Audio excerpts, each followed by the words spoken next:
붙었는데 그 당시에 일본의 괴물투수 쇼헤이, 오다니 쇼헤이라고 하는 괴물투수가 있어요. 이 사람의 시속이 162에서 165를 던집니다. 이건 괴물투수예요. 그렇게 던질 수가 없어요. 메이저리그에 지금 가도 20승 보장할 수 있다고 하는 사람이에요. 근데 박찬호, 유현진은 게임도 안 되는 정도로 괴물투수예요.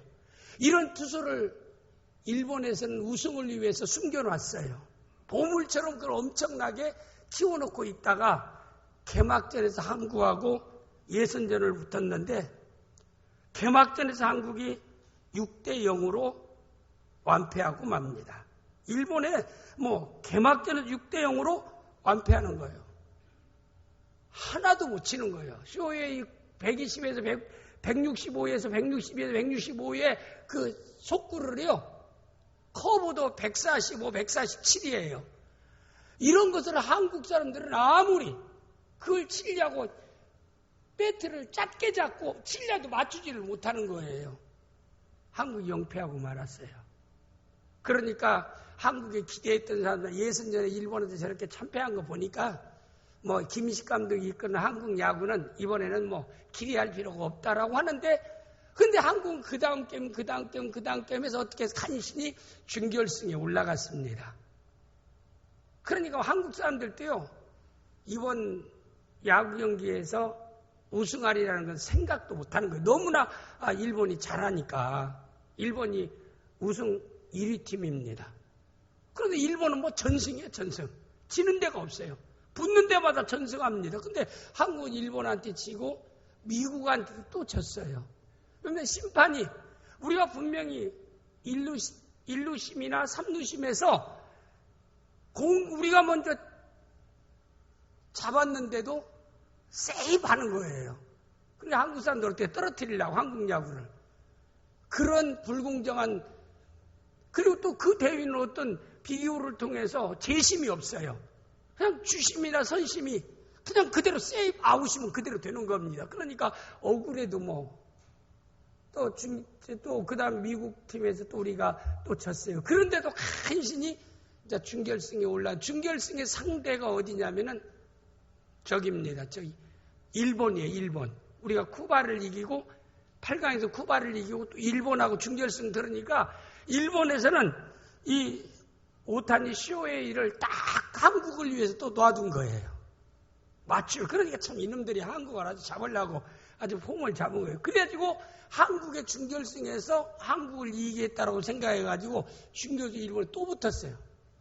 저도 생각할 때 7위까지 보고 나서 저는 잠자버렸어요. 전얘기 왜? 4대0으로 7위까지 가고 8위 말까지 4대0인데요. 그건 9위 한 번에 어떻게 이길 수가 있어요. 도저히 3대0인데 계속. 3대0으로 이제 끝나는 것으로 생각했는데 일본에서는 쇼헤이 선수를 결승에 쓰자라고 빼버렸습니다. 그대로 왜냐면 우리가 충분히 올라간 3대0 이거 일본 한국이니까 이제는 우리가 세이브 투수도 역시 0.00대 세이브 투수예요. 그리고 0.00대 자책점 하나도 없는 세이브 투수 이제까지 모든 경기에서 자책점 0.1점도 없는 사람이 세이브 투수니까 일본의 관중이나 기자들이 들떠갖고 한국은 저거 우리한테 또 저렇게 준결승에서 떨어지는 거 생각하고 기자들이 소리 짓고 환영하고 축제 분위기입니다. 준결승에서도 8위 말까지 3대0. 저도요, 잠 일찍 자고 새벽 기도로 나가자 하고 텔레비 꺼버리고 들어가서 그냥 내 방에서 잠잔 거예요. 그런데도 새벽 3시 반에 일어나서요. 그게 관심이 있어가지고 혹시나 하고 스마트폰에 딱 키워서 웃는 경기에 딱 들어가 보니까 기적의 역전승. 사람을 설레게 하는 거예요. 자세히 보니까 9위에 3대0인데 세이브 투수가 올라왔는데 세이브 투수를 공략해가지고 4대3으로 역전해버린 겁니다.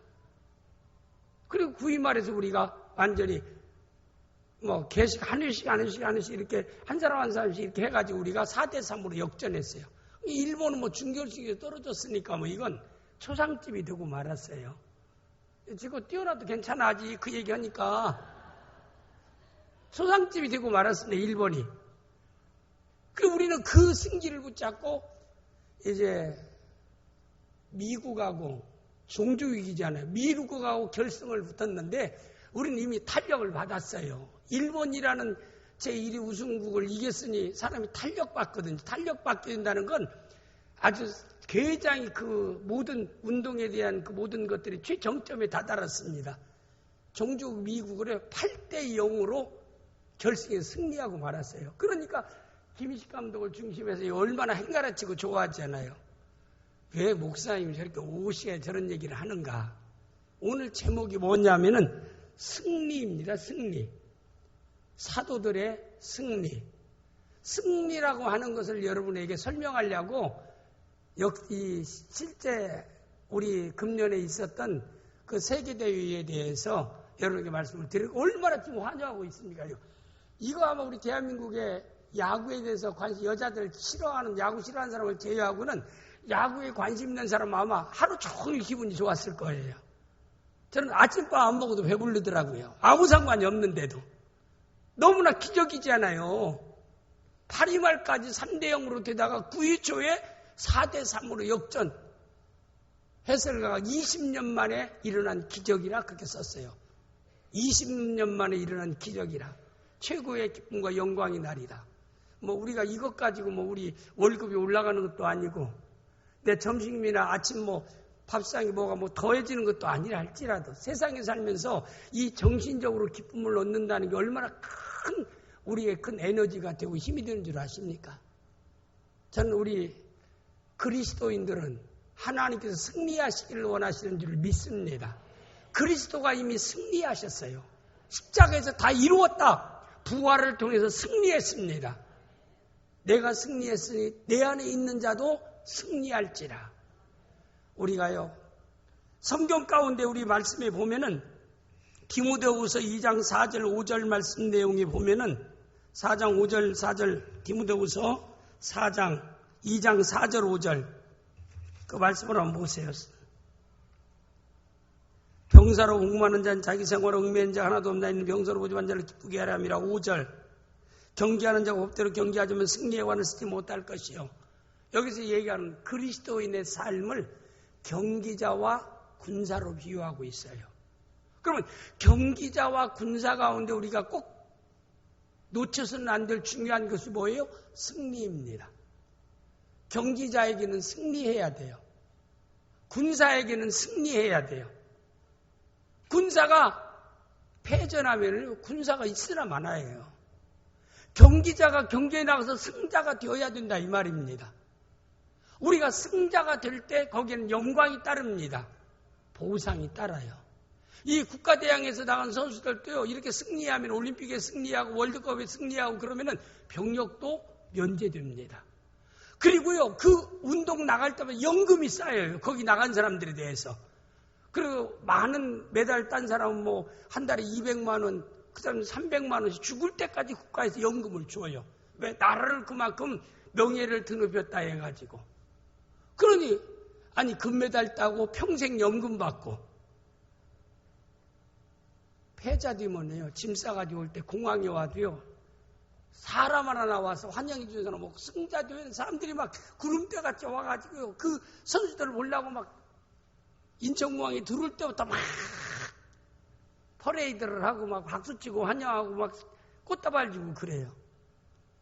옛날에 홍수환이가 그 7전 발기를 통해서 그가 메달을 땄을 때 엄마 나 금메달 먹었어라고 하면서 울먹이면서 환호하는 그런 모습을 저는 기억하면서 승자에게는 영광이 따릅니다. 승자에게는 기쁨이 따릅니다. 승자에게는 보상이 따릅니다. 패자에게는 고통이 따르고 슬픔이 따르고 치욕이 따르는 겁니다. 전쟁에서 승리할 때, 전쟁에서 패배할 때 결과가 같지는 않아요.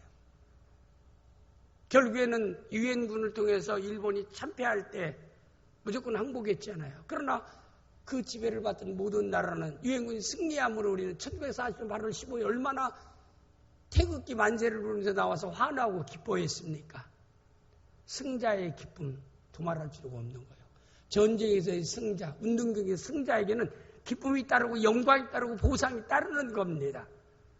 우리 그리스도 안에서 우리 있는 성도들도 이미 성도의 삶을 경기자로 비유했고 성도의 삶을 군사로 비유했다라고 하면은 우리는 승리하는 경기자 그리고 승리하는 이런 그리스도의 좋은 군사가 되어질 수 있기를 주님의 이름으로 축복합니다. 2장 5절을 보세요. 디모데후서 2장 5절 말씀 내용이 보면은 우리 시작 경계할 법대로 경계하지 않으면 승자의 관을 쓰지 못할 것이며 뭐라고 했어요? 승자의 관. 승리의 월교관을 얘기하는 겁니다. 이 내용과 승자의 관이라는 뭐예요? 승리자에게는 승리자의 영광이 따른다 이 말입니다. 관이라는 건 영광이라는 말입니다. 우리 나온교회 모든 성도들은 주어진 현실 가운데 선한 싸움에서 승자 되어질 수 있기를 주님의 이름으로 축복합니다. 저는 모든 경쟁에서도 승리할 수 있기를 주님의 이름으로 축복합니다. 여러분 자녀들이 대학에 합격하는 게 좋아요? 그 다음에 낙방하는 게 좋아요? 좋은 직장 이력서 넣어서 되는 게 좋아요? 떨어지는 게 좋아요? 사업이 잘 되는 게 좋아요? 망하는 게 좋아요? 전자요, 후자요? 후자를 아멘 감사로 받아들일 사람은 그냥 받아들여요. 그러나 주님이 원하는 것은 승자 되기를 원한다는 거. 그러나 떨어진 것도 그것도 은혜라는 것은 내가 그만큼 준비하지 않았기 때문에 떨어졌으니까 앞으로 이 조그마한 거 떨어졌으니까 큰 거는 철저히 준비하리라고 그렇게 감사함으로 받아들이면 그것도 감사의 조건이지만은 좋은 거 승리했으니까 큰 것도 승리하고 좋은 거 합격해서 큰 것도 합격하고 이런 역사가 나온교회 성도들에게 있기를 주님으로 축복합니다. 철저히 준비해야지요. 그러니까 우리 나온교회 성도 무슨 일을 하든지 붙었다 하면 승자 되시기를 바랍니다. 붙었다 하면 승자 되시기를 바랍니다.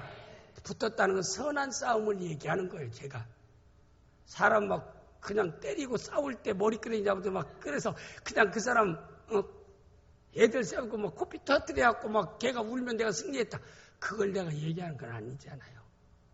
우리의 그리스도 안에서 선한 싸움에서 패자되지 않고 승자가 되어질 수 있기를 주님의 이름으로 축복합니다. 오늘 제목이 뭐예요? 사도들의 승리. 왜 사도들의 승리라고 얘기했느냐면 사도들이 하는 일이 뭐예요? 복음 전하는 일입니다. 영혼 구원하는 일이에요.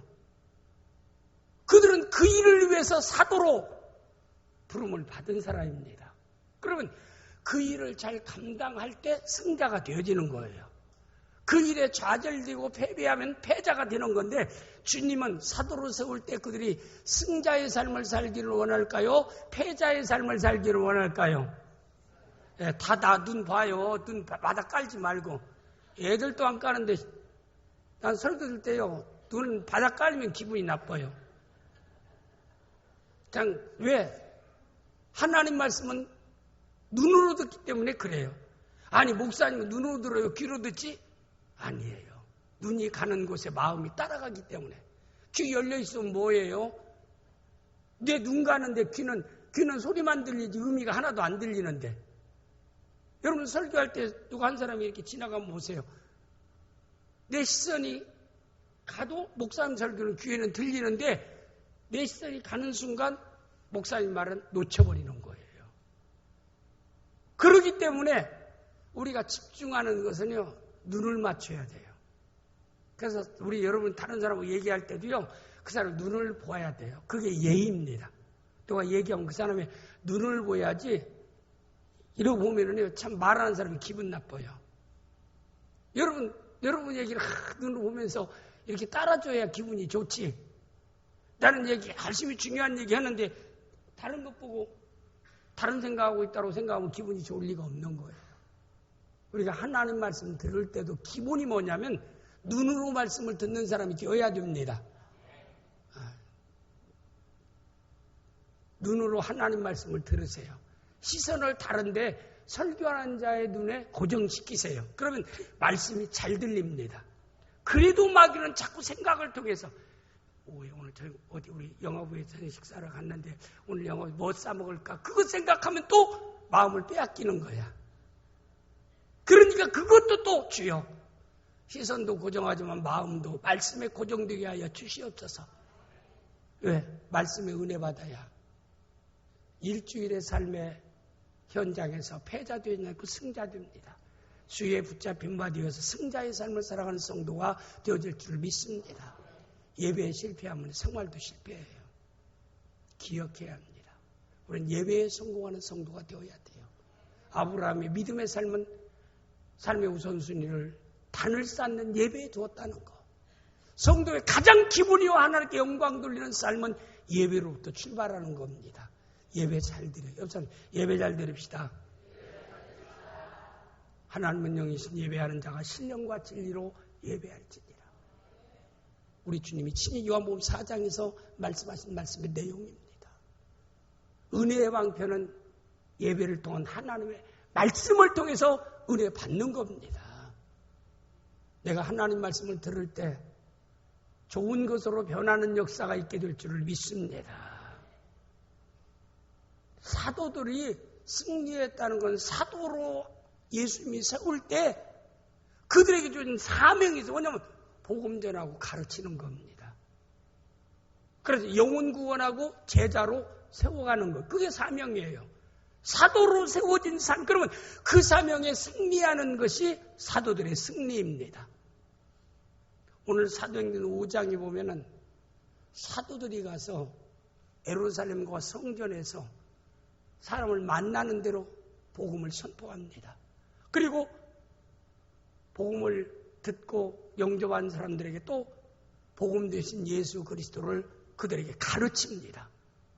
가르침을 통해서 제자로 삼고 선포를 통해서 영혼 구원의 역사를 제들이 하나는 해나가고 있는데 반드시 우리가 알아야 됩니다. 선한 싸움에서 경기자에서는 내가 싸워야 할 대상이 있는 거예요. 승리라고 하는 결과를 위해서는 과정 가운데 싸우는 대상이 있는 거예요. 그러기 힘든 거예요. 사도들이 이 일을 할 때 이 일을 막아서는 자들이 있었어요. 종교 지도자들입니다. 대제사장, 사두개인들. 그 당시 유대교인들이 예수님 앞에 사도로서 사명을 감당하는 일, 영혼 구원을 해서 복음을 선포하고 그리스도의 제자 삼기 위해서 가르치는 그 일을 사도들이 하는데 계속 방해하는, 뭘 통해서요? 환경과 조건 통해서. 그들에게는요, 그들을 구금하고 그들을 죽일 수 있는 권한이 국가로부터 보장되었어요. 사도들은요, 그들의 권력과 환경 조건 앞에서 사로잡히기도 하고 감옥에 가두기도 하고 고문도 당하고 그 다음에 죽기도 하는 그런 환경 가운데 있습니다. 그런데 사도들은 복음을 전하기 시작합니다. 가르치기 시작합니다. 이들의 일을 방해하는 대제사장, 사두개인들, 많은 종교 지도자들이 이 일을 못하도록 가로막습니다. 체포해서 감옥에 집어넣습니다. 그리고 복음 증가리 오더라고 그들을 고문하기 시작합니다. 그런데도 사도들은 복음 전한 일을 계속했고, 그리고 예수 믿는 사람들이 많아졌고, 그리고 교회가 더 왕성해지는 귀한 놀라운 역사가 있었습니다. 이것이 사도들의 승리라 이 말입니다. 그런데 이런 승리의 비결 가운데 가장 중요한 것이 어떤 것인 줄 아십니까? 18절 19절 한번 보겠습니다. 5장 18절 19절. 그들이 승리할 수 있는 비결, 박해와 핍박과 오만 그들을 가로막는 세력이 있는데도 그 세력을 극복하고 하나님의 교회가 왕성해지고 믿는 사람이 더욱더 많아지는 놀라운 결과가 주어진 승리의 비결이 있어요. 18절 19절 우리 보고 시작. 사도들을 잡아다가 옥에 가두었더니 주의 사자감에 옥문을 끌어내어 이르되 너희들이 나가서 너희에게 주어진 사명을 계속하라. 여러분 알아야 돼요. 승리의 결과는요, 하나님이 붙잡아 주시는 기적이 있어야 하는 겁니다. 하나님의 도움의 손길이 있어야 됩니다. 영적인 싸움에서 보이는 사두개인과 대제사장들과 박해하는 그 유대 종교 지도자들과의 싸움 같지만 배후에 악령, 사탄의 도구로 그들이 쓰임 당하기 때문에 악령과의 인간의 싸움에서 승리할 수 있는 길은 주님이 붙잡아 주셔야 됩니다. 하나님이 붙잡아 주셔야 됩니다. 사도들을 하나님이 붙잡아 주셨어요. 그들을 잡아다가 복음 전하지 못하게 하고 가르치지 못하게 하고 감옥에 가둬놓고 그들을 고문하고 그리고 가둬놓으니까 이들이 나가서 또 복음을 선포하고 가르쳐야 되는데 권력에 의해서 환경과 조건에 의해서 감옥에 갇혀 있습니다. 그러면 사도들이 복음을 전해서 전하는 복음을 통해서 예수 믿는 사람이 생겨나고 그리고 예수 믿는 사람들의 가르침을 통해서 제자되는 놀라운 역사가 일어나야 되는데 그 일을 차단당했어요. 그러니까 누가 역사하셨어요? 하나님이 역사하셨어요. 부활하신 주님이 역사하셨어요. 여기 나와 있잖아요. 우리 다시 여기 성경 그대로 한번 다시 보요. 18절 19절 사도들을 잡아다 오게 가두었더니 그 당시 사도들의 사명 감당을 못하도록 하는 반대 세력입니다. 제사장, 사두개인들, 종교 지도자들이 사도들이 하는 사명을 감당하지 못하도록 그들이 물리적으로 권력을 통해서 그들을 감옥에 가두었더니 19절에 보니까 주의 사자가 밤에 옥문을 끌어내어 이르되 주의 사자가 그 사람들이 다 지키고 있는데 옥문이 착착착착 열리도록 해서 옥에 있는 사도들을 다 주의 사자가 데리고 나가는데도요 눈을 뜨고 옥을 지키는 사람들이 보지를 못하는 거예요. 참 얼마나 놀라운 역사입니까? 복음 전하지 못하도록 사도들을 옥에 가두었는데 아니 거기서 든든히 지금 지키고 있어야 지키고 있는데 아니 하나님의 사자들이 그걸 옥문에서 거기 있는 사도들을 다 데리고 나가요. 주의 사자가 너희들은 가서 너희들 사명을 감당하라. 누구의 도움이 있었어요? 하나님의 기적적인 도움의 역사가 있었다는 거. 오늘도 마찬가지예요. 성도가 선한 싸움에서의 승리는 누구 도움이 있어야 된다고요? 주님의 도움이 있어야 됩니다. 하나님의 도움이 있어야 하는 것입니다. 지난 25일 10시에 KBS에서 주기철 목사님에 대한 다큐멘터리 부분적으로 1시간 동안 방송한다고 해서 저도 앉아서 졸리는데도 앉아서 그걸 보았어요. 여러분들 다 봤죠? 본 사람 손 들어봐요. 손 데리고 안 본 사람 손 들어봐요. 손 들어봐 괜찮아. 안 본 사람. 집에 가서요. 돈 1,000원 내고라도 다시 봐요. 텔레비전에 들어가서 유선으로 들어가서 다큐멘터리 주기철 목사에 대한 걸 한번 보여야 돼요. KBS 25일 날짜 딱 들어가면 착착 볼 수 있는 거 있잖아요. 유선이면 다. 그거 한번 보셔요. 근데 그 가운데서 주기철 목사님이 엄청나게 고문을 당합니다. 근데 마지막까지 오직 가면 자기 어머니, 아내, 오정모 여사, 어머니, 아들까지 데려다가 옥에서 매달려가지고 고문당하는 모습을 보입니다. 하면서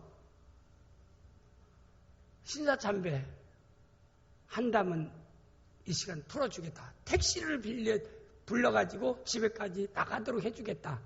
하니까 주기철 목사님의 어머님이 그래요. 마음으로는 예수님 믿어도 신사참배 고개 한번 끄떡하고 나와서 이 자리에서 나와라. 어머니가 고문당한 아들을 보면서요. 아들 주기철 목사님이 얼마나 대견하고 자랑스럽습니까? 그런데도 오직 하면 어머니로서 주기철 목사 아들이라도 존경하더라고요. 목사님이 마음에서는 주님만을 주인으로 모셔도 신사참배 고개만 그냥 마음이 오지 고개만 끄떡 와서 예배드리고 그냥 옥에서 고생하지 말고 나오라고 그래요. 근데 오정모 의사가 가서 그래요. 주 목사님 승리하시기를 바랍니다. 많은 성도도 함께 신사참배 거부함으로 옥에 갇혔는데 우리 주 목사님이 승리하셔야지요. 이 말은 뭐냐면 설령 고문으로 천국 가는 한이 있더라도 결코 신사참배에 대해서 항복하면 안 됩니다. 오정무 여사가 참 그래서 사모는 그 정도 돼야지 않겠는가. 우리 사모나 서희원 사모나 오정무 여사 정도의 사모는 되어야 합니다. 아멘해요. 여러분이 아멘을 무슨 때 있어? 사모 둘이 아멘해야지. 얼마나 멋있습니까? 그렇지 않으면 사모 허지를 말해야지.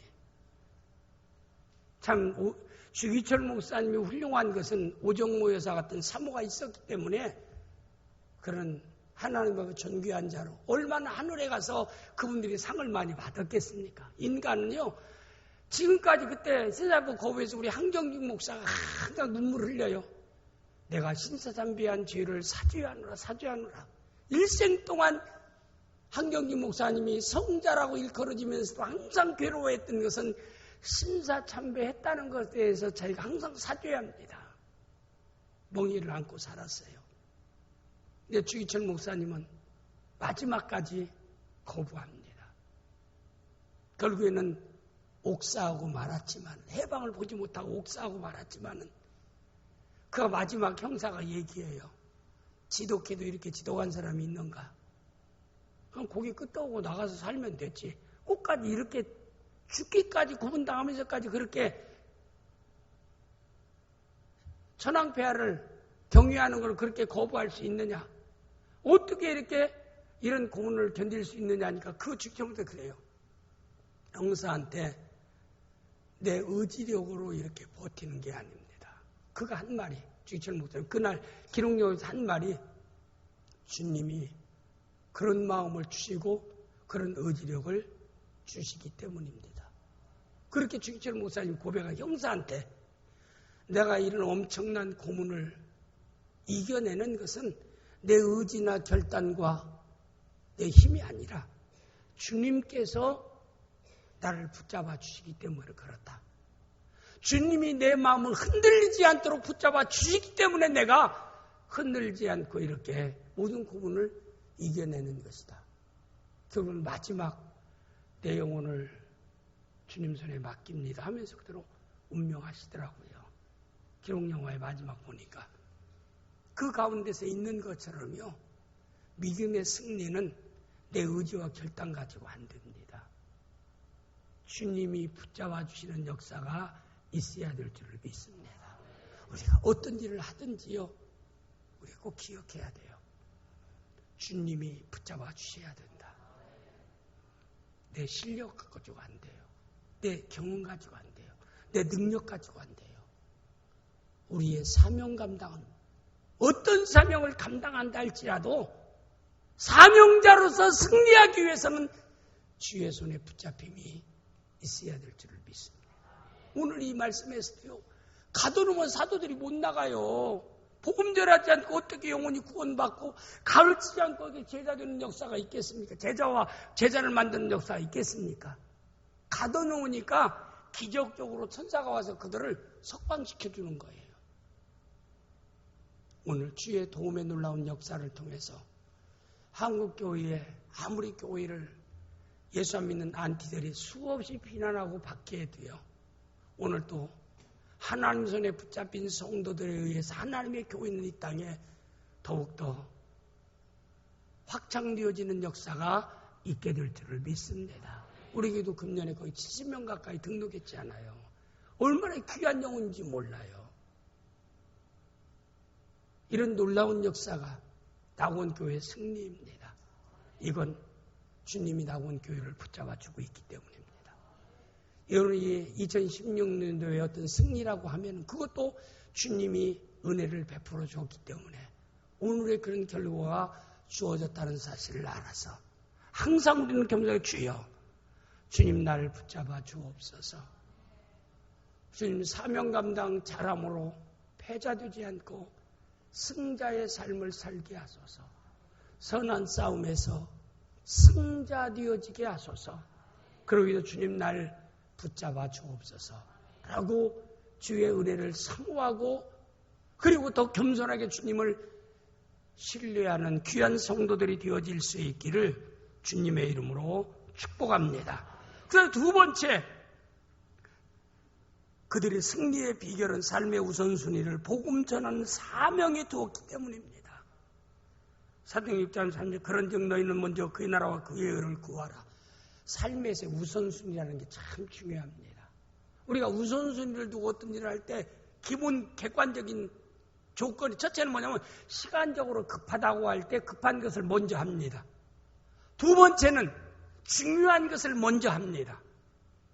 공부 잘하는 사람은요, 예상 문제를 막 한 10개 시험 문제 나와도 100개 정도 내가 예상 문제를 뽑아가지고 내 생각으로도 중요하게 생각되는 것은 별 3개 그리고 그 다음에 중요하게 생각하면 별 2개 그리고 그 다음에 중요하지 않은 별 1개 그리고 해놓고 그래서 100개 문제를 뽑아놓고 예상 문제를 내가 뽑아놓고 그래서 내가 정해진 시간들이 뭘 먼저 공부해야 돼요?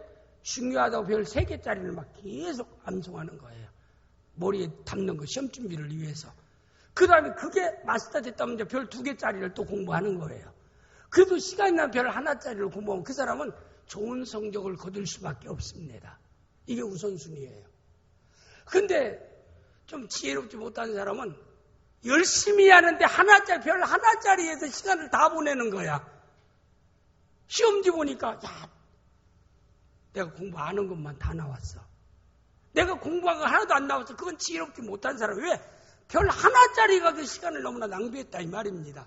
별 3개짜리 가지고 공부했다면 그건 틀림없이 좋은 성적 나올 수밖에 없어요. 내가 학교 성적도 모든 일에 마찬가지입니다. 인생을 살아가면서 우리는 삶의 우선순위가 있어요. 뭘 내가 우선순위에 둘 것인가 라고 하는 게 우리에게 중요한 겁니다. 그래서 너희는 먼저 마태복음 6장 33절 너희는 먼저 그의 나라와 그의 의를 그러기 모두 너희 먹고 있고 구하는 문제 중요하지만 그보다 그 나라와 그를 위해 살아가면 내 모두 너에게 더하여 주겠다. 보너스로 하나님 주겠다 이 말입니다. 영적인 것을 추구하면 육신적인 것도 더하여 주겠다. 요한 3서 2절에 사랑하는 자 내 영혼이 잘됨같이 영혼이 잘됨같이 범사에 잘되고 강건하길 내가 간구하노라. 뭘 우선순위? 영혼이 잘됨같이. 우리 우선순위를 제대로 둬야 됩니다. 영혼이 잘됨같이 범사에 잘되고 강건하기를 원한다. 강건하지 말라. 모든 일이 안 되기를 원한다. 그런 뜻이 아닙니다. 이거보다 더 먼저 네 영혼이 잘되기를 위해서 애쓰는 자가 되라. 힘쓰는 자가 되면 내가 너에게 육체의 건강도 주고 삶의 형통 너에게 더하여 주리라. 성경적인 흐름입니다. 영적인 것은 영원한 것이고 육적인 것은 찰나적인 겁니다. 영적인 것은 최고의 값진과 값으로 계산할 수 없는 소중한 것이고 육신적인 것은 얼마인지 값으로 평가할 수 있는 것입니다. 비교 안 되는 거예요. 그런데 많은 사람들은 가장 귀한 것을 귀한 것으로 보는 눈이 없어요. 분별할 수 있는 지혜가 없어요. 이게 안타까움입니다. 우리 나온의 성도들은 성경을 올바로 보고 인생에 어떤 것이 가장 소중한가라고 하는 것을 바로 깨달아서 가장 소중한 것을 소중한 것으로 우선순위에 두고 그 우선순위를 위해서 여러분의 삶을 살아갈 수 있는 여러분의 에너지를 활용할 수 있는 이런 귀한 성도들이 되어질 수 있기를 주님의 이름으로 축복합니다. 오늘 이들이 여기 5장 20절 21절 보세요. 시작. 가서 성전에서 이 생명의 말씀을 다 백성에게 말하라 하며 21절. 그들이 듣고 새벽에 성전에 들어가서 가르치던 제사장과 함께 있는 모든 사람이 와서 공의 이스라엘 족속 올려 다 모으고 우리 사람들을 잡아오라 하니 여기 새벽에 성전에 들어가 밤중에 천사들이 다 오기가 사도들을 다 기적적으로 끄집어냈어요. 다 오기에 갇혔을 때 걱정한 사람이 누구게 있어요? 성도들이, 예루살렘 교회 성도들입니다. 왜? 사도들이 다 같이 들어갔습니까? 사역자들이 다 감옥에 들어갔으니까 얼마나 걱정이 되겠어요. 그리고 누가 걱정이 되겠어요? 가족들입니다.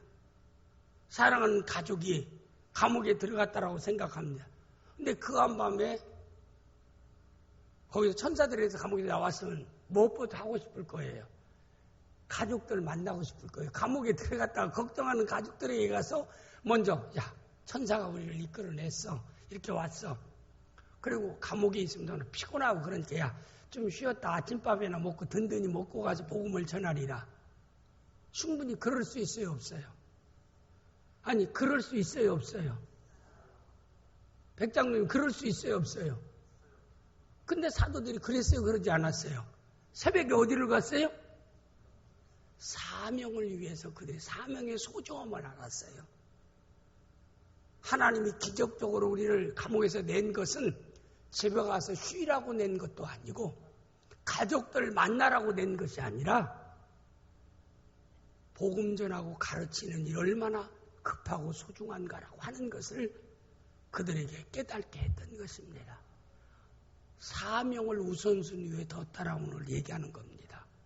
옥에서 나오자마자 이른 새벽부터 다시 성전에 들어가서 예수가 그리스도라는 사실을 전하고 왜 예수님이 그리스도라고 하는 사실을 가르친 일을 계속하니라. 삶의 우선순위를 사명에 두었다는 것. 여러분과 저도 가정에서의 책임이 있고 사회에서의 책임이 있습니다. 하나님의 교회에서 주어진 직분이 있습니다. 여러분과 제가 가정에서나 사회에서 주어진 그 직분을 경물이 여기고 소홀히 여기라는 뜻이 아닙니다. 주님이 나를 예수 그리스도를 이 땅에 보내서 나를 구원하신 가장 큰 이유는 나를 통해서 하나님 나라가 이 땅에 확장되기를 원하는 겁니다. 우리는 어떤 자리에서나 만나면 꼭 복음을 전할 수 있는 성도가 되어지기를 바랍니다. 지난번 제가 어떤 연세 드신 분 우리 교회 등록해가지고 등록 신방을 갔었습니다. 갔더니 이제 그분의 또 어느 집사님이 이제 전도한 집사님이 같이 갔어요. 근데 거기에서 예배 드리는 가운데 예배 끝나고 난 뒤에 그 집사님의 간증을 듣고 제가 굉장히 은혜 받았어요. 이 자리에 앉아 있으니까 이름은 내가 얘기하지 않지만은 이분이 이제 집에서 이제 음식 솜씨도 좋지만은 이제 여러 가지 반찬 같은 걸 만들면 좀 많이 만들어서 우리 가족만 먹지 않고 좀 주위 사람들에게 나눠주자라고 하는 그런 마음을 가지고 음식을 좀 많이 만든대요.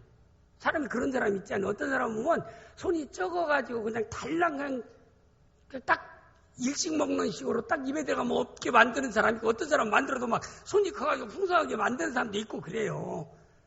당신은 왜 이렇게 낭비벽이 심해. 그렇지만은 그래도 반찬을 많이 만들어서 우리 집만 먹을 게 아니라 우리 주위에 같이 나눠 먹으리라 생각하고 난 뒤에는 이분이 동사무실로 전화했대요. 제가 우리 어디 어느 집 주소에 사는데 여기 지금 앉아있어요. 그 집사님이. 한 얘기 그대로 하는 거예요.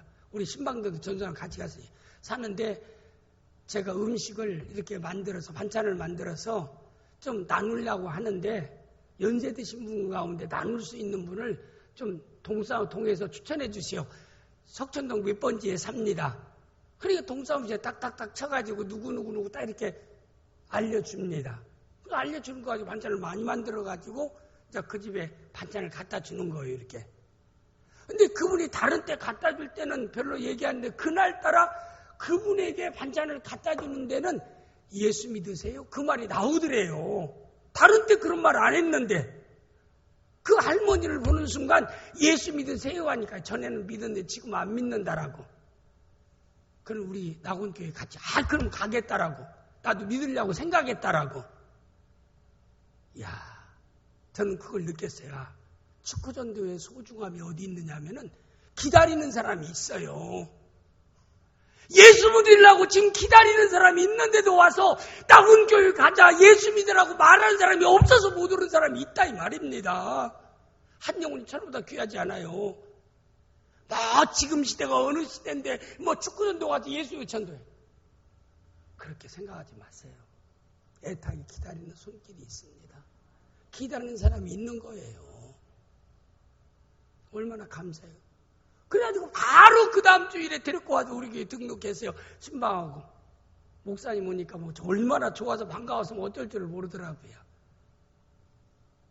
그걸 보면서 복음을 전해도요.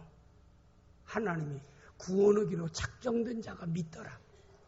작정된 사람이 누구인가를 우리는 몰라요. 그러니까 일단 세상에 무슨 일을 하든지 그냥 예수 믿으러 가세요. 그래서 우리 교회 어떤 분도 부동산에서 소개하면서도 기회만 되면 이럴 때가 얘기 안 해요. 소개만 하면 꼭 예수 믿느냐고 물어봐요. 그리고 예수 우리 교회 온다라고 하면 복비를 조금씩 빼줘요. 그러니까 또 교회 와서 또 등록하고 나오고 누구라고 제가 말은 않지만 세상에 살면서 한번 그렇게 살면 얼마나 좋아요. 그거 얼마나 여러분요 사람은요 성품 성격 천사같이 아무리 좋으면 뭐예요. 그래서 저는 어떤 분은 막 열정이 너무나 차고름서 도가 넘치는 사람이 있고 능력 있고 은사 있는데도 아무것도 없고 앉아있는 사람이 있으면 열정이 너무 도가 넘더라도 열정이 도가 넘치게 일하는 사람이 저는 좋은 사람이에요. 겸손하게 하면 더 좋지만은 무슨 말인가 알아요? 교회에서 보면 열정이 넘치는 사람이 있어요. 저는 그분이 참 좋아요. 그런 분들이 왜? 실력 있어가지고 능력 있어가지고 가만히 앉는다고 뒤로 빼고 있는 것보다는 얼마나 좋은 사람입니까? 주님부터 일하는 사람을 주님은 찾고 있습니다. 일하는 사람을 좋아하는 겁니다. 성품이 예수님처럼 부처처럼 예수님처럼 사람이 변화되어야만 주의 일하는 거 아니에요. 하나님 성깔 있는 대로 쓰시는 겁니다. 저는 약간 다혈질이에요. 제가 상당히 급해요. 근데 급한데 저 하나님께 감사한 것은요. 두뇌 회전이 빨라요. 근데 이것까지 좀 안 따라주냐면 아마 막 모든 일에 아마 난리를 치고 다닐 거예요. 오늘 또 우리 재정부에서 어느 장로님이 저한테 목사님 머리가 상당히 좋다고 하니까 기분이 좋더라고요. 뭐 숫자 계산하는 거 보면 정확하게 한다라고. 원래 내가 수학은 못하는 사람이에요. 근데 개척할 때부터 이제까지 하나하나 교회 운영하는 걸 재정을 하나하나 머릿속에 이렇게 보다 보니까 숫자에 대해서 막 탁탁탁탁탁 해요. 내가 수학은 정말 못하는 사람이에요. 모든 일에 관심 갖고 하면은 하게 돼 있습니다. 하나님이 쓰시는 사람, 베드로 같은 사람이 얼마나 성격이 그건 다혈질입니다. 예수님의 최고의 예수님께 사랑받는 수제자예요. 복음 증거 나중에 유대인들에게 복음 증거하고 순교할 때 거꾸로 십자가에 순교했잖아요. 로마 캐토릭에서는 예수님과 마리아와 베드로를 똑같은 선상에 둡니다. 베드로 사도는 위대한 사도입니다. 인간적으로는 허물도 많아요. 허점도 많아요. 여러분과 저는 하나님 주신 사명을 우리의 삶의 우선순위에 두고 살아가는 성도 될 때 영적인 선한 싸움에서 패자되지 않고 승자되는 역사가 있게 될 줄을 믿습니다. 그 다음 29절 말씀 한 절만 보겠습니다. 마지막으로 시작. 베드로와 사도들이 대답하여 이르되 사람보다 하나님께 순종하는 것이 마땅하니라. 베드로와 사도들이요. 보면 또 잡혀왔어요. 내가 안 간다고 하는데 다시 또 오라고 또 부르는 거예요. 그래서 또 잡아서 또 데려갔어요. 못 간다고 전해라 그런 게 아니라 그냥 잡혀서 또 간 거예요. 신문을 당하는데요. 복음 듣고 감동받은 사람들이 막 구름대같이 몰려듭니다. 이거 재판을 잘못하면 그들이 폭동을 일으킬 정도 같으니까 유대 대제사장이나 사두개인 지도자들이요. 함부로 사도들과 제자들을 함부로 하지 못해요. 하면서 너게 예수 전하는 것은 이미 법에 어긋나는 일인데 그리고 그것 때문에 지난번 감옥에 가둔 일도 있는데 어찌해서 또 법을 어기면서 예수 전하지 말라는 복음을 전하지 말라는 그것을 너희가 전달하느냐라고 그렇게 얘기하니까 베드로와 사도 대화이르되 사람의 말을 듣는 것이 옳은가 하나님께 순종하는 것이 옳은가 생각해봐라. 그러면서 베드로가 한 말이 있어요. 다른 데 보니까 육신의 생명을 죽이는 자를 두려워해야 되겠는가 영혼의 생명과 육신의 생명을 죽이는 자를 두려워해야 되나 너희가 판단해보라. 영혼과 육신의 생명을 죽이는 자를 내가 두려워하고 따라야지 육신만 죽이는 자를 나는 따를 수가 없다 이 말이야. 내가 보고 듣고 체험한 바를 전하지 아니할 수 없노라. 여기에서도 사람보다 하나님께 순종한 것이 마땅하지 아니하냐. 우리가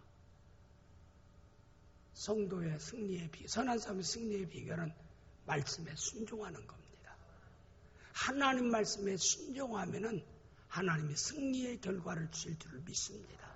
이제 순종하는 자가 있었기 때문에 엄청난 로마의 200년 동안의 박해 가운데서도 로마가 복음화됐어요. 콘스탄틴도 황제 때 로마의 국교를 기독교로 선포하는 역사가 있었습니다. 세계는 로마로잖아요. 세계 중심이 로마가 복음화되는 역사가 엄청난 10명의 대황제의 박해 가운데서도 그들은 굴복하지 않았어요. 이들은 하나님의 기적적인 도움의 역사가 있었고 복음 전하는 사명을 삶의 우선순위에 뒀고 하나님 말씀이라면은 그들은 일사각오의 신앙을 가지고 순종하는 것이 있었기에 로마도 복음화되는 역사가 있었고 2000년이 지난 오늘의 한국에도 6만 교회가 세워지고 1000만 성도의 성도가 하나님 백성이 세워지는 놀라운 역사가 있게 된 것이고 기독교가 세계적인 종교로 발돋움하는 승리의 결과는 사도들의 승리의 결과이기도 하고 오늘 성도들의 승리의 결과입니다. 이렇게 하나님의 기적적인 역사와 사명을 가장 우선순위에 두고 하나님께 순복하는 자들이 있었기에 주기철 목사님은 일사각오의 신앙 가지고 말씀에 순종하였기에 목숨 걸고 우리와 타협하지 않았기에 하나님의 교회가 이 땅에서 승리했고 앞으로도 승리하는 역사가 있게 되었으며 승리의 대열에 우리 낙원교회 모든 낙원의 지체들이 동참하는 귀한 역사가 있기를 그래서 주 앞에 서는 날 충성된 종이라고 칭찬받으며 상급받으며 주 앞에 설 수 있는 낙원의 모든 성도들이 되어질 수 있기를 주님의 이름으로 축복합니다. 기도하겠습니다.